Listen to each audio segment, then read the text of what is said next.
the question, what is, did the person do his duty? Okay, because it is in doing your duty that becomes the only criterion whether or not you could say that you are actually doing what is good. It doesn't matter what consequences are. Okay, it is something that is derived internally from yourself. Okay, internally coming from your goodwill. Okay, it is not something imposed upon you from outside, like God's norms, etc. But it is something that the person is able to realize on the basis of his capacity to be able to determine what is really universally acceptable standard for people, every reasonable human being should be able to follow. And the one who articulated this in a moral system was Immanuel Kant. Okay? You're familiar with Immanuel Kant, philosophy students, I suppose. You studied Immanuel Kant, no? Okay? What does he say? He talks about the ontological ethics. The ontological ethics comes from the word deon. Okay? Deon means duty. Okay? So what matters in the moral discernment and deliberation is whether or not you are actually doing your duty. If you can truly claim that I did what I did because it comes from my own, appreciation of the duty that I'm bound to do, then I am doing the right action. Okay. But when he talks about duty, it comes always from the goodwill. Okay. The goodwill is the basis. He believes that every human being somehow has that fundamental capacity, okay, to be able to determine what is good because he has a goodwill. And that is able to listen to this, that goodwill is somehow realized in freedom and as it is enlightened by human reasoning. So here is the valorization of man. It's turned to the subject. It is not something outside. Because early on, morality, especially during the pre-modern times, was heavily teleological and heavily theological. Everything was based on the appreciation of God wanted us to do. That is, he refers to this as heteronomy. Hetero means other than oneself. You understand? But the kind of system that he wants to put forward is not heteronomy, but it talks about autonomy. It is something that I decide as I determine myself based on my goodwill. And he, in a way, coined the term categorical imperative that is heavily associated with Immanuel Kant. Ali, do you remember what categorical imperative is? Have you heard about categorical imperative? Ali, you are you are un, you have to unmute yourself. Sorry, Father, I lost connection a while ago. I just came back. I used the other. Sorry, Okay. Is I there just came back. anybody here? Is there Sorry anybody about here? that. What have you heard about categorical imperative?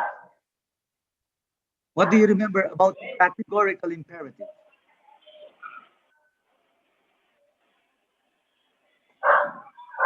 Anyone? Anyone from you who would like to review us on what you mean by categorical imperative?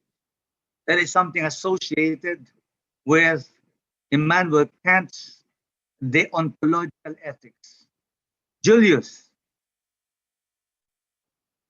what do you mean by categorical imperative?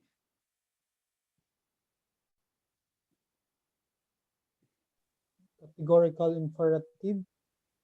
Yes.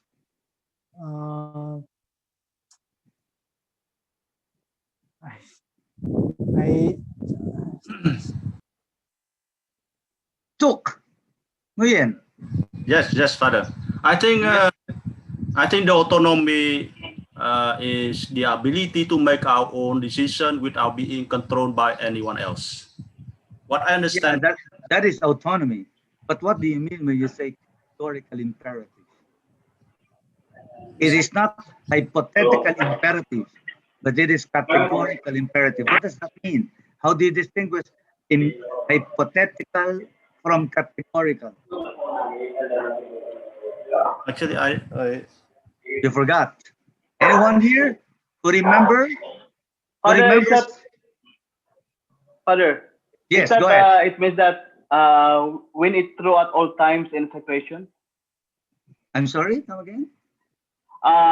Is it true at all times and the situation and all situation? What it means the categorical. No, but you are talking about already the principle of universality. But Okay. categorical imperative, you should be able to explain what it is. When you say Okay. categorical imperative, it is an imperative.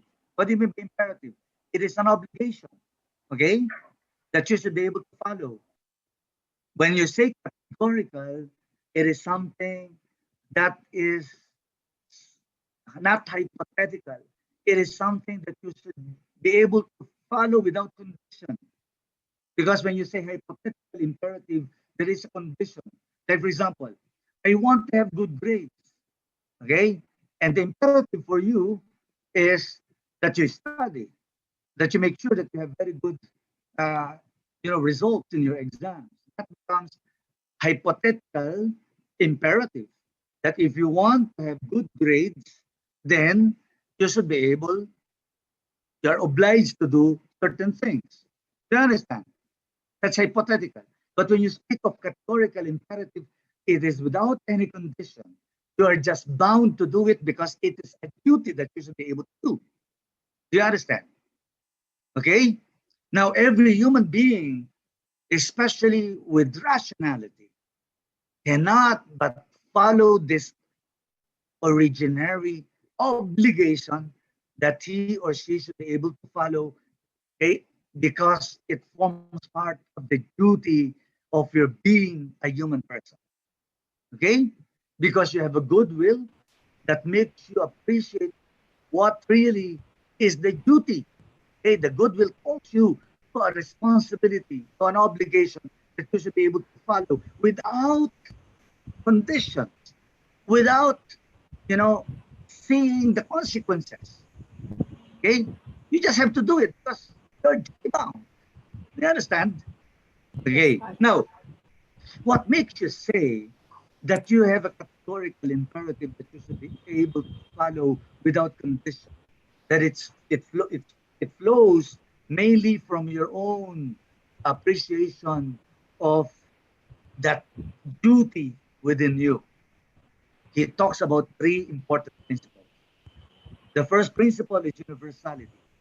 That what you consider as something that you're bound to do as a duty, as an obligation, is something that every other human being is also be able to be called to do. Okay? He says, for example, okay, that you should be able to tell the truth. And that is a universal, okay, there is a universal maxim that you can actually, in a way, speak about that every single intelligent human being will be able to agree to pursue as a duty, a telling the truth, because that is something that is universalizable. You can universalize telling the truth. Every single human being, intelligent human being, should be able to appreciate. You cannot, for example, talk about universalizing lies. You understand? Why? Because if you universalize lies, nobody will believe the lies anymore. And so that doesn't make any sense. You understand? So if you say, okay, you can lie, no. You cannot universalize that, because if you allow that to happen, okay, even the lying that you will have to do will not be believed by anyone. Okay, so it doesn't make sense. That is something that you can never universalize. Do you understand? Okay, so it is a kind of obligation that every human being is able to realize on the basis of his own rationality. Okay, second principle is autonomy. It is something that is drawn out not from others outside of himself, but it is something that one is able to realize within himself as a human person, coming precisely from the goodwill that he or she has. Okay? The laws are already here in us, not outside of us. It is not something that religion imposes upon us, but it is something that we are able to realize, no, from within ourselves. And third principle, according to Immanuel Kant in his The Ontological Ethics, is that we treat every single human being never as a means, but always as an end in himself or herself. That you can never get justified when you do something, okay, making use of another person, instrumentalizing him for your own particular ends. You understand? Because every human person is an end in himself or herself. Okay? So that is the fundamental reality that we experience within us, that we are duty bound to follow, okay, according to Immanuel Kant. Do you agree with that? What could Yes. be a point of contention? How do you problematize that position? Do you agree with that? Anyone? Can you understand first?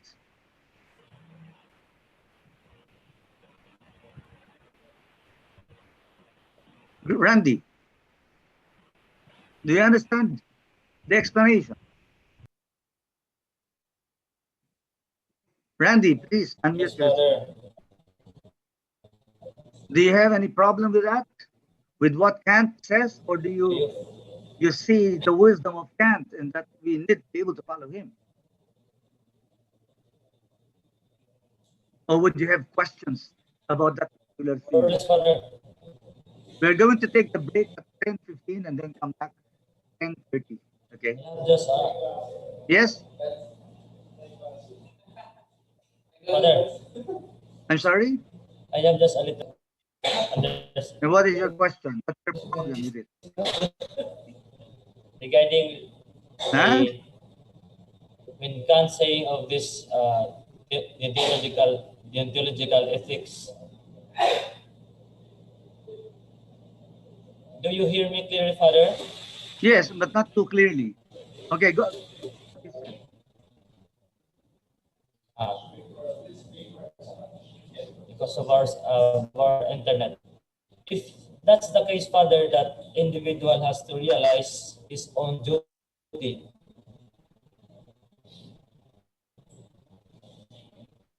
Yes, what about?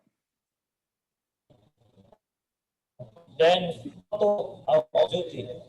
Like for example, if I'm a student, what is my duty? I'm sorry?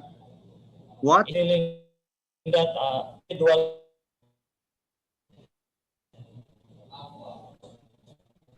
what would be You're choppy. how to can you say about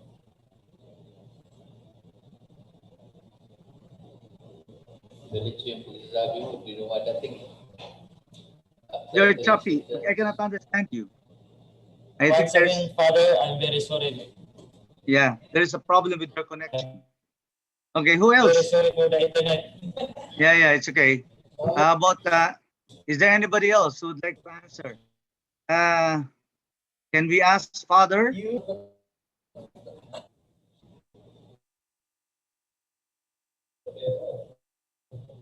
Can we ask Father Stani?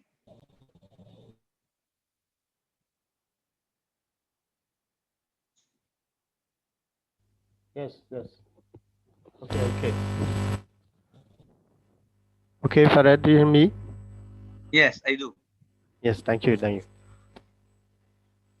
What can you say about this ethical system? Do you agree with this, or do you have problems with it?